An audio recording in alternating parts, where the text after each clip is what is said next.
बंद करो ये विषय वार्ता का चिंतन कथन श्रवण। ये कोटि नरकों जैसा भय प्रदान करने वाला है, अभी तुम्हें समझ में नहीं आ रहा।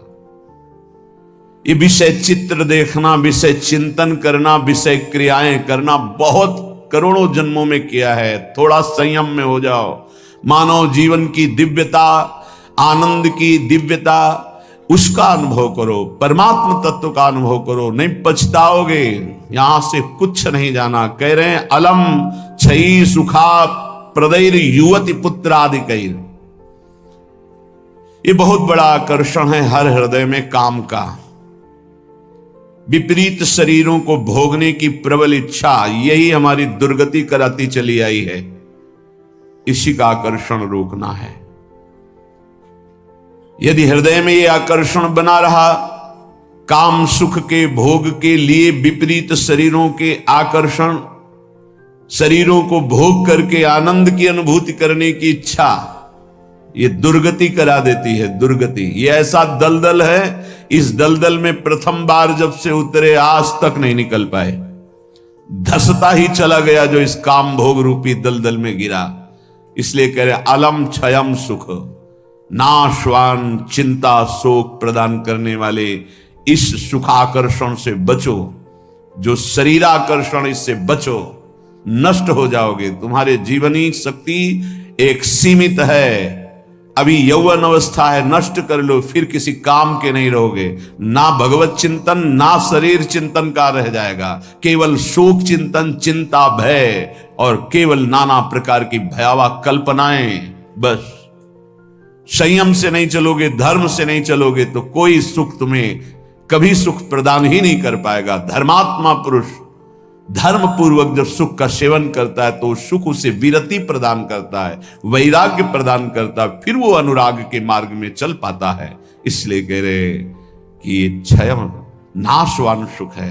अक्षय परमात्म सुख की तरफ बढ़ने के लिए तुम्हें मानव देह मिला था, लेकिन प्रदैर युवती,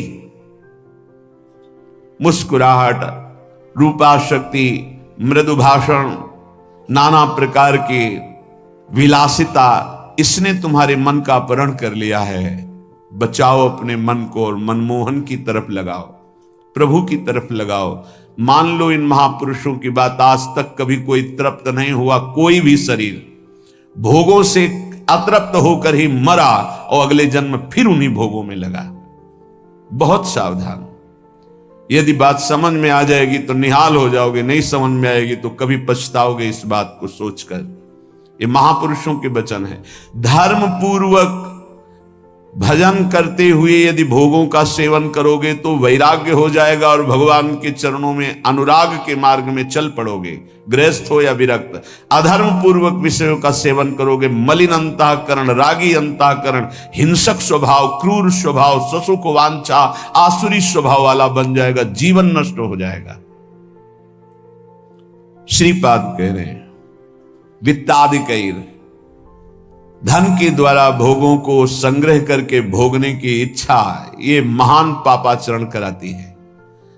अवस्था हो गई है भोग त्याग कर भजन करने की, फिर भी रुपए के बल से भोग भोगने की प्रबल आकांक्षा, खरीद के भोगेंगे। भोग लो, पैसा है, अभी पुण्य के द्वारा, पूर्व पुण्य के द्वारा तुम्हारे पास जो श्री है, लक्ष्मी है, उसका दुरुपयोग कर लो। दुरुपयोग, चार भूखों को भोजन पवा देते उसी पैसे से तो तुम्हारी सदगति का कारण बनता। लेकिन चार भूखों से पैसे छीन कर अपनी वासना की पूर्ति में लगा दिया, वो तुम्हारे सर्वनाश का कारण बन जाएगी। किसी को भी बाहुल्यता भोगों की मिलती, संपत्ति की मिलती तो उसके भोग के लिए नहीं, समाज सेवा के लिए मिलती है। तुम्हारा जितना खर्चा है कम से कम खर्चा करके काम चलाओ और तुम्हारे पास जो अधिक संपत्ति है वो दूसरों की सेवा में लगाओ, बीमार की सेवा में लगाओ, असहाय की सेवा में लगाओ, भूखों की सेवा में लगाओ, पशु पक्षियों की सेवा में लगाओ तो धर्म बन जाएगा। और ये धर्मो रक्षति रक्षिता, ये दुर्गति से तुम्हारे धर्म रक्षा कर लेगा। लेकिन जिनके पास धन बढ़ता है उनके पास दोष बढ़ जाता है, मदिरा पान करना, पैसे के बल से व्यभिचार करना, पैसे के घमंड में आकर दूसरे की जीवों की हत्या कराना, मांस खाना, नाना प्रकार के छल कपट द्वारा पैसा, ये महान नरक की प्राप्ति कराता है, घोर दुर्गति होती है। इसलिए कह रहे वित्तादिकैर, बचो बचो, अधर्म के धन से बचो। ये बहुत प्यारा दिखाई देता है लेकिन तुम्हारा सर्वनाश कर देगा। अगर 1 रुपया धर्म का आ जाए तो बुद्धि भ्रष्ट होना शुरू हो जाती है, फिर तुम बड़ी बड़ी संपत्तियां छल कपट से एकत्रित करोगे, तुम्हारी दुर्दशा क्या होगी। श्रीपाद कह रहे विमुक्ति कथप याप्यलम मम नमो विकुंठ श्रेय। जो ऐसे आचरण करते हैं मुक्ति की चर्चा उनके लिए बेकार है। ममता रत सन ज्ञान कहानी, अति लोभी सन विरति बखानी, कामी समझिम हरि कथा, ऊसर बीज बये फल दशा। जैसे ऊसर भूमि में बीज फेंक दो बेकार चला जाएगा, ऐसे कामी पुरुष से भगवान के अनुराग की बात करो, ममता रत से ज्ञान की बातें करो, लोभी से वैराग्य की बातें करो, बोले सब बेकार हो जाती है। इसलिए बेकार हो जाती है कि उनके हृदय में इतनी मलिनता है को समझ ही नहीं पाएंगे। श्रीपाद कह रहे यद्यपि हम चर्चा कर रहे हैं कि अलम छई सुख प्रदैर युवती पुत्र वित्तादिकैर, पर फिर भी ये चर्चा बेकार है, क्योंकि ऐसे भोगी पुरुषों को चर्चा विमुक्ति की, मोक्ष की, परमार्थ पथ की समझ में ही नहीं आएगी। फिर भी हमारी प्रार्थना है कि आप समझने की चेष्टा करें। ये तुम्हारी संपत्ति, ऐश्वर्य, पुत्र, वित्त, स्त्री, परिवार, संबंधी, ये सब एक दिन तुम्हें छोड़ देंगे। तुम्हें अकेला यहां से जाना होगा। तुम्हारे पाप कमाए हुए और पुण्य कमाए हुए वही दोनों साथ जाएंगे। और यदि भजन कर लिया तो पाप पुण्य दोनों को विध्वंस करके वो भगवत प्राप्ति करा देंगे। शुभ अशुभ दुर्ग विध्वंस बल तब जयति जयति जग उच्चरे। जो श्री धाम वृंदावन के प्रेम का पिपासु हो, वैकुंठ के भी वैभव की तरफ आंख उठा के नहीं देखता। कथयाप्यलम मम नमो विकुंठ श्रेय, नमस्कार है वैकुंठ को, लेकिन मुझे उसके श्रेय, उसके वैभव से कोई मतलब नहीं। परम तु ही भवे भवे भवतु वार्षभाण्यथ, वृषभानु की पुत्री श्री लाडली जू किशोरी जू, परंतु मेरा मन श्री किशोरी जू के चरणारविंद में, जहां ब्रजेंद्र नंदन श्री लाल जो महाराज मुकुट झुकाए हुए हैं, रसघन मोहन मूर्तिम विचित्र केलि महोत्सवोल्लसितम, राधा चरण विलोडित रुचिर शिखंडम हरिम वंदे। मैं श्री किशोरी जू महारानी जू के चरणों की उपासना करता हूं, जिनके चरणों में ब्रजेंद्र नंदन मोर मुकुटधारी स्वयं लालजू महाराज सर झुकाए हुए हैं। वही वृंदावन मेरा जन्म जन्म की आकांक्षा है, वही मेरा सर्वस्व वृंदावन है, जहां मेरी प्यारी जू और प्यारे जो विराजमान हैं। मुझे नहीं चाहिए वैकुंठ न वैकुंठ का वैभव। अब भी समय है। उपासक यदि आर्त भाव से भगवान से प्रार्थना करे तो प्रार्थना से बहुत जल्दी परिवर्तन होता है। भगवान सत हैं, चिदानंद हैं, प्रेमानंद हैं, करुणामय हैं, और एक भगवान का नाम है भक्ता अनुग्रह कारिणो। जो उनसे प्रार्थना करता है उस पर अनुग्रह कर देते, लेकिन प्रार्थना वही सुनी जाती है जो आर्त भाव हृदय से होती है। सच्ची मानना, तुरंत परिवर्तन देखा गया है। ये हम अपने जीवन की सैकड़ों बार की बात कह रहे हैं। जब कभी ऐसा आया है और प्रार्थना हुई है, मिनट पूरा होना मुश्किल हुआ है और उस प्रार्थना का उत्तर तत्काल मिल गया है। एक बार तो बस प्रार्थना करके हटे कि वह तुरंत उत्तर आ गया, वो ऐसे से ऐसा, अच्छा अच्छा, तत्काल तत्काल। बस अंतर ये होता है कि हम हृदय से प्रार्थना नहीं कर पाते। हमारी प्रार्थना कपट जाल से युक्त होती, इसलिए प्रभु मोहि कपट छल छिद्र न भावा। सच्चिदानंद रूपाय भक्तानुग्रह कारिणो, माया निर्मित विश्वाय महेशाय नमो नमः।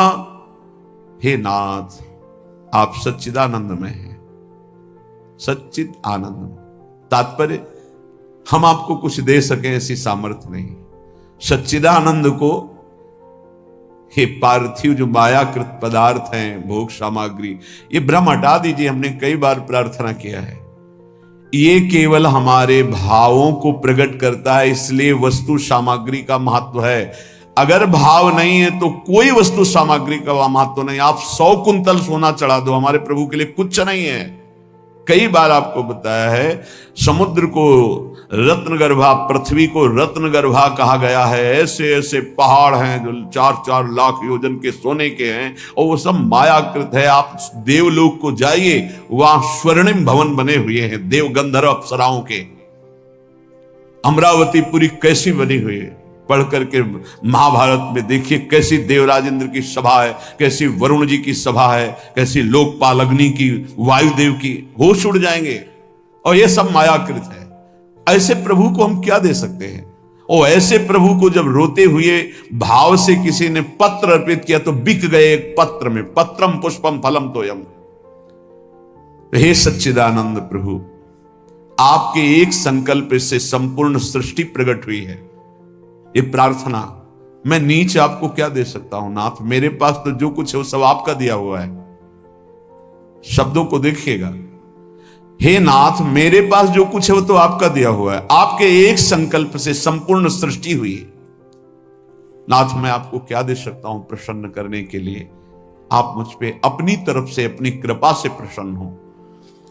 जब मैं शरीर की तरफ देखता हूं, रोगा हरंति सततम प्रबला शरीरम कामादयोप्यनुदिनम प्रदहन्ति चित्तम मृत्युश्च नृत्यति सदा कलयन् दिनानि तस्मात् त्वमद्य शरणं मम दीन बंधो। अब अगर हम विचार करें शरीर के लिए, तो नाथ, शरीर में कोई न कोई परेशानी बनी रहती। रोगाहरंति सततम प्रबला शरीरम। ये प्रबल रोग शरीर को छीण कर रहे हैं। High blood pressure, low blood pressure, sugar, ये वो। हम क्या आपसे वादा करें कि हम ऐसी साधना करेंगे कि आप प्रसन्न हो जाएंगे? पहली बात बाहरी वस्तुओं की। नाथ, आपने एक संकल्प में अनंत ब्रह्मांडों का सृजन किया। स्वामी, मेरे पास जो वस्तु आपकी दी हुई है, मैं किस वस्तु से आपको रिझा सकता हूं? नाथ, वो तो आपकी दी हुई है। रही शरीर की बात, तो रोगाहरंति सततम प्रबला शरीरम। प्रबल रोग हमारे शरीर की शक्ति को छीण कर रहे हैं। अंदर आए सूक्ष्म शरीर, तो कामादयोप्यनुदिनम प्रदहन्ति चित्तम। ये काम, क्रोध, लोभ, मोह, मद, मत्सर इतना गंदा किए हैं अंदर की, हम कैसे आपको कहें कि हम अंदर से आपका ध्यान धर पाएंगे? कभी काम अपना प्रभाव दिखाता है, कभी क्रोध अपना प्रभाव, कभी लोभ, कभी मोह, कभी अहंकार, कभी ईर्ष्या। नाथ, बड़ा गंदा हृदय है। और पूरे जीवन की तरफ देखें, वादा करें कि आज संकल्प लेते हैं कि 5 वर्ष हम ऐसा करेंगे, तो 5 मिनट का भरोसा नहीं। मृत्युश्च नृत्यति सदा कलयन् दिनानि। नाच रही मृत्यु सिर पर, पता नहीं प्रभु कब हमारे शरीर का अंत हो जाए। इसलिए नाथ, मैं आज प्रार्थना करता हूं कि मेरे पास आपको प्रसन्न करने के लिए कुछ नहीं है। आपकी दी हुई भोग सामग्री और ये शरीर रोगों का घर, मन विकारों के द्वारा अपवित्र, और प्रभु पूरा जीवन मृत्यु के हवाले। किस समय मेरी मृत्यु हो जाए मुझे भरोसा नहीं, पता नहीं। नाथ, तस्मात् त्वमद्य शरणं मम दीन बंधो। हे दीन बंधु, अब एक ही उपाय, मैं आपकी शरण में हूं। आप मुझे अपने चरणों की शरण में रख लीजिए। हे प्रभु, वे देहो विनश्यति सदा परिणामशीलस् चित्तम च खिद्यति सदा विषयानुरागी बुद्धि सदा ही रमते विषये सुनांत तस्मात् त्वमद्य शरणं मम दीन बंधु। बहुत सुंदर। नाथ, ये शरीर का प्रतिपल परिवर्तन हो रहा है। कभी घुटने के बल था, फिर किशोर अवस्था आई, फिर जवानी आई, फिर धीरे धीरे ढल रहा है। ये नाशवान शरीर नाश की तरफ जा रहा है। और प्रभु मन प्रतिपल भोगों में लगा हुआ है, हमारा चित्त प्रतिपल भोगों में लगा हुआ है। ईमानदारी की बात देख लो, ये खाऊंगा, ये पीऊंगा, ये देखूंगा, ये भोगूंगा, ये भोगा, अब ये भोगूंगा, ऐसी ही गणित चलती रहती है अंदर। और मेरी बुद्धि बस एक ही बात, इस विषय को भोगने में ये सुख है, निश्चय करती है विषयों में सुख है। मारा गया प्रभु, मारा गया। कुछ भी ऐसा नहीं है जिस पर मैं टिक सकूं। शरीर टिक नहीं रहा क्योंकि नाशवान प्रतिक्षण नाश की तरफ जा रहा। मन प्रतिक्षण भोगों का चिंतन कर रहा। बुद्धि यही निश्चय करा रही कि भोगों में, रुपया में, घर में, मकान में, स्त्री में, पुत्र में, शरीर में, इन्हीं में सुख है। नाथ, कभी मैं आत्मा राम नहीं बन सका, अर्थात अपने स्वरूप को नहीं जाना कि मैं कौन हूं। इसलिए दीन बंधु अब आपकी शरण में हूं, बचा लीजिए मुझे। हे नाथ, मैं आपकी शरण में हूं। आयुर्विनश्यति यथा मघटस्तथोयम विद्युत प्रभेव चपलाबत यौवनश्री वृद्धा प्रधावती यथा मृगराज पत्नी तस्मात् त्वमद्य शरणम मम दीन बंधु। प्रभु, जैसे कच्चे घड़े के प्रभाव को जानो कि पानी डालते ही वो फैल जाता है, नष्ट हो जाता है। कच्चे घड़े में पानी नहीं टिकता। नाथ, इस तरह मेरा शरीर है, कच्चे घड़े की तरह, पता नहीं कब फूट जाए। जैसे पानी का बुलबुला बढ़िया दिखाई दे रहा है, लेकिन किस क्षण फूट जाए उसका भरोसा नहीं। बिल्कुल ऐसे ही विद्युत प्रभेव चपला बत यौवनश्री। ये जवानी, ये वैभव बिजली की तरह है। इसको भी देखा, बहुत चंद दिनों में नष्ट होते देखा। ये जो श्री अर्थात लक्ष्मी है, चपला है, इसे चंचला कहा गया है। ये किसी एक जेब में बराबर नहीं टिकेगी। वही रुपया लाखों लोग कह चुके हैं कि मेरा है और लाखों कहेंगे मेरा है, वो बदलता चला जाएगा, चपला है। आयुर्विनश्यति यथा मघटस्थ तोयम विद्युत प्रभेव चपला बत यौवनश्री। ये जवानी, ये रुपया, ये भोग सामग्री, ये वाहवाही किसी की ब्याही हुई नहीं है। आज जवान हो, कल तुम्हारी दुर्दशा हो जाएगी। आज धनी हो, कल मांग करके तुम्हें खाने की भी हिम्मत नहीं रहेगी, ऐसी स्थिति आ जाएगी। बहुत होश में। वृद्धा प्रधावती यथा मृगराज पत्नी। जैसे सिंहनी खाने को तैयार है, ऐसे रोग युक्त वृद्धावस्था तुम्हारा इंतजार कर रही। जब धक्का लगा के घर से बाहर कर दिए जाओगे, कर्म के परिणाम में कुछ भी तुम्हारा नहीं, कोई भी तुम्हारा नहीं। ऐसे कितने उदाहरण हैं। इसलिए अभी दीन बंधु प्रभु के नाम जपने का अवसर जप लो। अभी प्रभु की शरण में हो जाओ, तुम्हारा मंगल हो जाएगा। इस पर भरोसा मत करो। जब घटनाएं सुनते हैं तो लगता है कि लोगों को सीख लेनी चाहिए। अपने पुत्र को 10,000 करोड़ की संपत्ति कमा के दी, उसी पुत्र ने धक्का मार के बाहर कर दिया। वो रोता घूम रहा है कि हमें अपने घर में रख ले। ए भाई, हरिशरणम अगर ये जीवन में नहीं है तो तुम्हारा सब जीवन व्यर्थ चला जाएगा। आयाद व्ययोमं भवत्यधिको अविनीते कामादयो हि बलिनो निबला समाद्या मृत्युर्यदा तुदति मां बत किं बदेयम।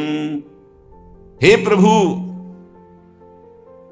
ये जो रुपए की आय है,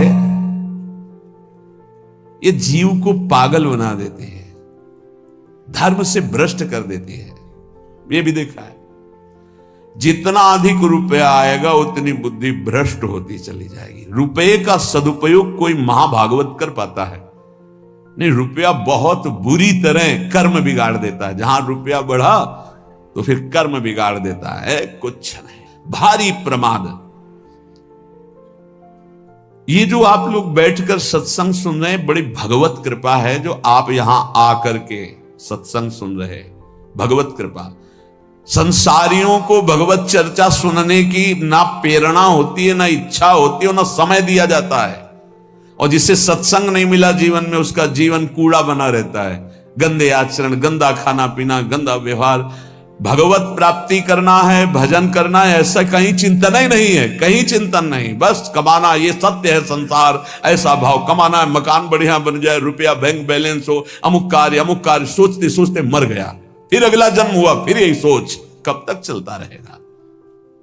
आयाद व्ययोमम भवत्यधिको विनीते। और जब आय अधिक होने लगती है और बुद्धि व्यभिचारी हो जाती है, धर्म से अधर्म की तरफ जाने लगती है, तो फिर उसका व्यय गंदे तरीके से होता है, गंदे तरीके से।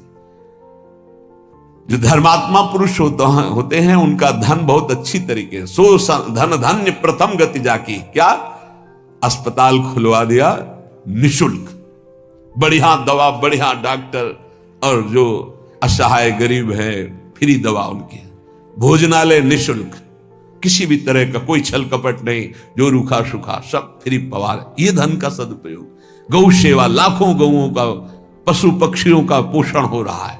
ये विद्यालय खुलवा दिया, निशुल्क विद्यालय, फीस डॉक्टरों की, मास्टरों की, जो भी जैसे, वो सब अलग अपनी तरफ से, औषधालय, विद्यालय, ये सब वो धर्मात्मा पुरुष का ऐसे खर्चा होता है। अधर्मी का खूब शराब पी रहे हैं, व्यभिचार कर रहे हैं, कितने रुपए लगे आज के नाच में, इतने लगे पार्टी में, अस्पताल खुलवा देते तो पूरे तुम्हारा परिवार का कल्याण हो जाता, कितना लाभ मिलता। जो धनाभिमानी हैं उनके द्वारा धन का सदुपयोग नहीं होता, जो भगवत चरणारविंद के आश्रित है उनका सदुपयोग होता है। बोले प्रभु अधिक आय होने पर धन का व्यय गलत तरीके से होने लगता है। नाथ, उसका प्रभाव यह हुआ कि काम आदि दोष बहुत बढ़ जाते हैं, बहुत बढ़ जाते हैं। कामादयो ही बलिनो निवला समाद्या, इतना निर्बल कर देता है कि वो बुद्धि से निश्चय ही नहीं कर पाता कि ऐसा करना चाहिए कि नहीं, वो ना करने योग्य व्यभिचार करता है। कामाद्या ही बलिनो निवला समाद्या, मृत्यु यदा तुदति माम बत किम बदेयम। क्या कहूं प्रभु, इतना निर्बल कर दिया काम ने कि अब अपने को रोक नहीं पाता। अब तो मृत्यु का दंड मिलेगा और नरक की दुर्गति भोगनी पड़ेगी। नाथ, अब तो आप संभाल लीजिए, आपकी मैं शरण में। एक ही उपाय है, तस्मात्, अब एक उपाय है, आपकी शरण में हूं दीन बंधु, आप स्वीकार कर लो। दीन बंधु, हे भगवान, तप्तम तपो नहीं कदापि मयेह तन्वा, वाण्या तथा नहीं कदापि तपश्च तप्तम, मिथ्या विभाषण परेण न मानसं हि, तस्मात् त्वमद्य शरणं मम दीन बंधु। प्रभु कभी किसी तीर्थ में जाके कष्ट रूपी तपस्या नहीं की। करना चाहिए हर गृहस्थ को, विरक्त को भी। आप गृहस्थ हैं, वृंदावन धाम आए, एक दिन तो उपवास कीजिए, पानी पी के रहिए, चाहे जितने करोड़पति हों। अगर लाभ लेना है तो बात हमारी प्रार्थना मान लीजिए। एक दिन में मर नहीं जाओगे, एक दिन उपवास करो, 3-4 दिन के लिए वृंदावन आए हो तो 24 घंटे केवल पानी पी के रहो। नहीं, ऐसी स्थिति आएगी महीनों पानी नहीं जाएगा मुख में। बात मान लो, तुम्हारे कर्म भस्म हो जाएंगे जो अशुभ कर्म करते हो। वृंदावन आओ, हरिद्वार जाओ, काशी जाओ, तीर्थ यातन करो, करो अवश्य करो, जिससे तुम्हारी मलिनताएं नष्ट होंगी, लेकिन होटलबाजी मत करो, तीर्थों में जाकर के पिकनिक मत मनाओ, गंदे आचरण मत करो तीर्थों में। नहीं, पुरखा भी जो तुम्हारे कुछ ऊंचे होंगे ना, वो नरक चले जाएंगे। 21 पीढ़ियां तरती तो 21 पीढ़ियां नरक भी जाती है। तीर्थ याटन करने का लाभ वही ले पाता है जो तीर्थों में जाके तप करता है, कष्ट सहता है। एक दिन जल से व्यतीत करो, दूसरे दिन फलाहार करो, तीसरे दिन थोड़ा अन्न ले लो, कोई अपराध न बनने पावे, बचा के अपने पुण्य निकल जाओ। कोई दोष दर्शन न करो, किसी की निंदा न करो, कोई पापाचरण न करो। तीर्थ आए हो, किसी को जब तक साधु संग नहीं मिलता तो तीर्थों का भी लाभ नहीं ले पाते। वृंदावन धाम आए, मुख में मसाला खाए, 25 से थूक दिया, वैष्णव आ रहा जब करते, और उसके पैर में पड़ा, सारे सुख तो थूकने वाले के नष्ट हो गए। दोना में चाट खाई, परिक्रमा मार्ग में फेंक दिया। उनको क्या पता है कि कहां क्या है। दीवाल में ऊपर लिखा है राधा, और वहीं खड़े लघु संघ, तुम्हारे पुरखा भी सुकृतहीन हो जाएंगे जो तुम आचरण कर रहे हो, क्योंकि तुम्हारे भाव का संबंध है वहां से। बहुत सावधान। तीर्थों में लाभ तभी ले सकते हो, लघु शंका बहुत देख के, कहां करना, थूकना बहुत देख के। तीर्थों में जाए पक्का, एक दिन उपवास करे, एक दिन फलाहार करे, एक दिन थोड़ा सा अन्न, और वो भी पवित्र अन्न। ऐसा नहीं कि आदेश कर दिया खूब छौंक बघार के प्याज लहसुन हो ये वो, तीर्थयाटन करने गए हो, ऐसे थोड़ी जाया जाता है तीर्थयाटन। मनोरंजन के लिए मत जाना कभी हरिद्वार, ऋषिकेश, काशी और वृंदावन, मनोरंजन के लिए मत आना। अगर मनोरंजन के लिए आए हुए हो तो जितने सुकृत हैं सब नष्ट हो जाएंगे। यहाँ का होटल लिया और वही सब करते हैं जो बंबई कलकत्ता में करते हैं। बंबई कलकत्ता नहीं है, ये नित्य विहार स्थली प्रिया प्रीतम के। एक सुकृत करोड़ों सुकृत के बराबर, और एक पाप करोड़ों पाप से भी भारी पड़ेगा यहां, इसलिए होश में। तो कह रहे प्रभु तप्तम तपो नहीं कदापि मयेह तन्वा, इस शरीर को कभी तपस्या के द्वारा कष्ट नहीं दिया, तीर्थों में जाके देना चाहिए कष्ट। माघ में देखो ना, बड़े बड़े सुकृतशाली वहां जाते हैं, पांडाल खोलते, संत महात्माओं का वास कराते, भोजन कराते और 3 बार नहाते हैं। माह महीने में गंगा जी का नहाना भारी तपस्या है। ऐसे एक डुबकी लगाओ तो लगता है सर है कि नहीं है, कुछ पता ही नहीं चलता, इतना ठंडा चल रही वायु। हाँ, गीजर में नहाने वाले गंगा जी में कब डुबकी मार पाएंगे। तो तीर्थों में जाते हैं, 8 बजे वहां से उठे हो, गीजर से नहा धो के पान वान खा के बाहर, ऐसे तीर्थ नहीं होते। 3 बजे तड़के जाओ, गंगा स्नान करो, बैठो भजन में, माला चलाओ। 3 दिन 4 दिन जो वृंदावन वास, तीर्थराज, प्रयागवास, काशीवास, ये कठोर तप पूर्वक किया जाता है। पर प्रभु कभी ऐसा नहीं हुआ। दीन बंधु और वाण्या तथा नहीं कदापि तपश्च तप्तम, वाणी का कभी तप नहीं किया। शरीर का ये तप है तीर्थयाग, और वाणी का तप 2 घंटे 3 घंटे बैठ गए, खूब नाम कीर्तन किया, राधा राधा राधा। नाम कीर्तन में मन बड़े पुण्यात्मा पुरुष का लगता है। और नाम संकीर्तनम यस्य सर्व पाप प्रणाशनम, समस्त पापों को विध्वंस कर देता है नाम कीर्तन। तो वाण्या तथा नहीं कदापि तपश्च तप्तम, नाथ कभी शरीर से तो तप तीर्थों में किया नहीं, वाणी से कभी नाम कीर्तन का तप नहीं किया। पूरी चतुरासी जी गा लिए, सुधा निधि गा लिए, यमुना के तट पर बैठ करके आए 2-4 दिन के लिए, और परिक्रमा लगाए, नाम कीर्तन में बैठे, नाम कीर्तन किया, ये कभी तप नहीं किया। मिथ्याभिभाषण परेण, जबान से झूठ बोलना, गाली देना, निंदा करना, पापाचरण करना, प्रभु शरीर से पाप, वाणी से, और मानसम ही, और मन से प्रभु पूछो मत, मन तो सदैव पाप ही सोचता रहता है। तस्मात् मध्य शरणम मम दीन बंधो, हे दीन बंधु ऐसे मुझ नीच को अपनी शरण में रख लो।